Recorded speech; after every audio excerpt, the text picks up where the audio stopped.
আমি ব্যক্তিগতভাবে স্যার কি করলাম জানি না। আমি ব্যক্তিগতভাবে স্যার টিচারদের স্যার আমি প্রবলেম হতেছিল, কথা বলতে পারি না এমন আমার বাচ্চাকে আমি দেখতে পারি নাই স্যার। আমি এক প্রকার মানে লুকিয়ে আমি চলে গেছি, এরকম একটা পর্যায়ে গেছি স্যার। আমাদের এই যে অধপতন স্যার, বাহিনী হিসেবে যে পরিচয় দিব আমি পুলিশ, এই পরিচয় দিতে স্যার ভয় লাগে, লজ্জা লাগে স্যার। একটা বাহিনীর ফোর্স হয়ে যে আমি নিজে পরিচয় দিব, আমার নিজের লজ্জা লাগে।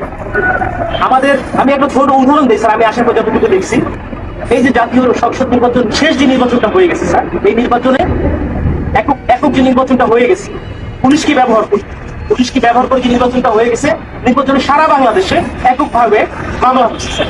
কিছু মামলা গায়েবী মামলা, যে মামলাগুলো ভিত্তি নাই, এই মামলাগুলো আমাদের কি দিয়ে করাইছে স্যার।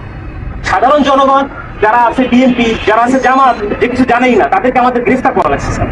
জনগণের মধ্যে আমাদের যে শত্রুতা দৈরাত্ম সৃষ্টি হয়েছে স্যার, এই সাম্প্রতিক সময়ে একটা বিষয় থেকে আমি আমাদেরকে নির্দেশনা দিচ্ছে যে এলাকায় কোনো বিএনপি জামাত থাকতে পারবে, এলাকায় কোনো অন্য হিন্দু ধর্মাবলম্বী কোনো কিছু থাকতে পারবে না। আমার এসপি স্যারকে তো আর মানুষ জানে না যে এটা আমার এসপি স্যারের কমান্ড ছিল, আমার ডিএজি স্যারের কমান্ড ছিল, এটা তো মানুষ জানে না। মানুষ জানে যে এটা আমি একজন সাব ইন্সপেক্টর, আমি এটা করছি। সন্তোষ নামে একজন সাব ইন্সপেক্টরকে মেরে ঝুলাই দিচ্ছে। লাগছিল কি, সাম্প্রতিক সময় যখন প্রথম আন্দোলন শুরু হলো স্যার, সেই আন্দোলনে একটা গাড়ি ভাঙচুর হয়, সেটা সরকারবাদী একটা মামলা হয়। সেই মামলার আয়ু ছিল হচ্ছে সন্তোষ, যাকে স্যার এটা জানানোর পরে অনেক প্যাথেটিক একটা ঘটনা স্যার, আপনারা যে দেখছেন হয়তো স্যার, এখানে আপনাদের বিষয়টাও স্যার এখানে আসছে, আমরা সবাই এটা জানছি। তো এইরকম স্যার অনেক বিষয় আছে স্যার, আমরা কথা বলার কোনো সুযোগ থাকে না। আমরা চাই স্যার এই বাহিনীটাকে স্যার, এই যে রাজনীতিকরণ, এই রাজনীতিকরণ থেকে আমাদের দাবি দেওয়ার প্রধান যে বিষয়টা, সেটা হচ্ছে আমরা এই রাজনীতিকরণের মধ্যে স্যার থাকতে চাই না। আমাদের স্যার এখানে কর্মবিরতি চলমান আছে স্যার, আমরা কর্মবিরতি নিয়েছি সারা বাংলাদেশে একই অবস্থা স্যার।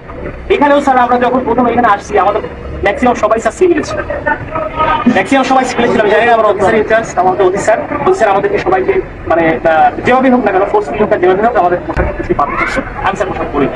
তার মানে স্যার এরা যে আমি চাকরি করবো না, আমি একটা এডুকেটেড পার্সন স্যার, আমি ফিজিক্সে মাস্টার্স করছি ঢাকা কলেজ থেকে। আমিও স্যার এই যে ছাত্র আন্দোলন করছি, আমি পক্ষে।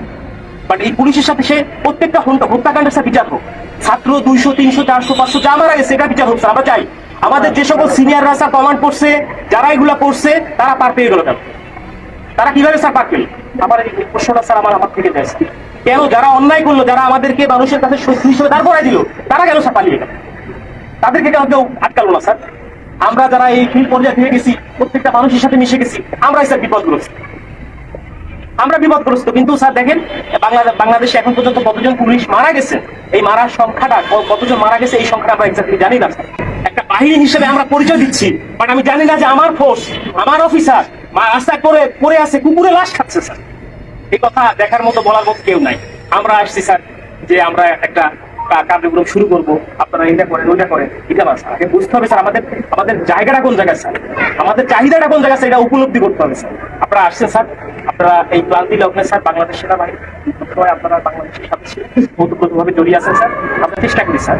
এখন আমার বন্ধু বান্ধব অনেকে আছে যারা আমাকে নিয়ে ঘৃণা করতো, আমাকে খোঁচা মারতো, ক্ষোভ করতো, তারাই বলতেছে যে দাদোস চলে কাজ কর, শুরু কর, উপলব্ধি করতেছে স্যার।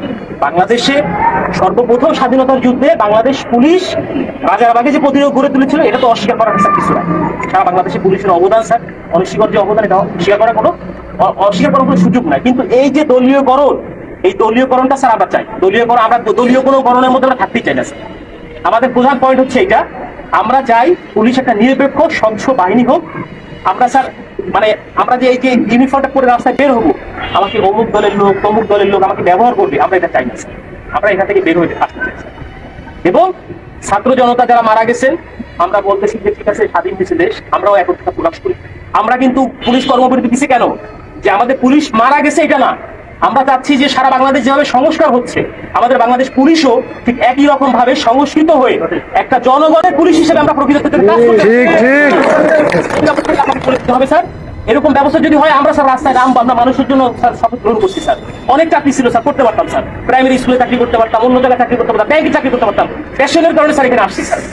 এটা একটা স্বপ্ন স্যার, যে বাংলাদেশ পুলিশে চাকরি করলে মানুষের যে সেবা দেওয়া যায়, এটা একটা স্বপ্ন। বাট এই স্বপ্নগুলা আমাদের নষ্ট করে দিয়ে গেছে আমাদের কিছু বিশেষ ক্যাডার, এখানে বলতে তার আপত্তি নাই।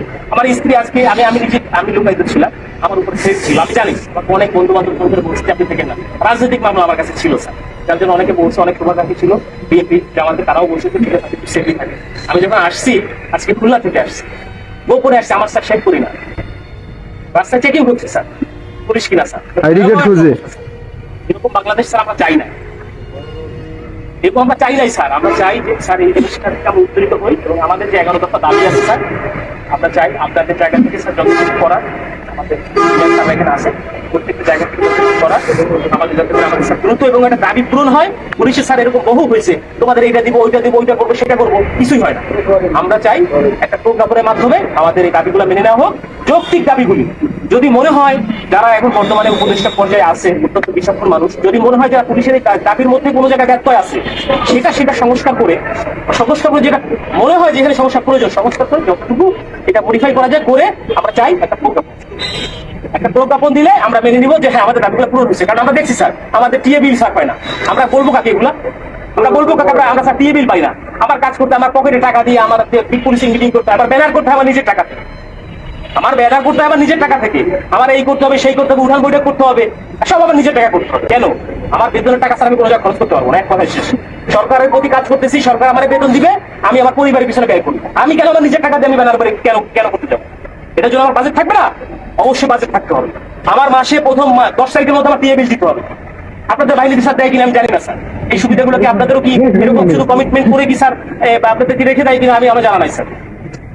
যথেষ্ট মানে অনারের সাথে বললাম স্যার, কিছু মনে করা অনেক কষ্ট স্যার, আমাদের মনে অনেক বড় কষ্ট স্যার। এখানে যারা আছে সবাই বলছে কথা বলতে হবে।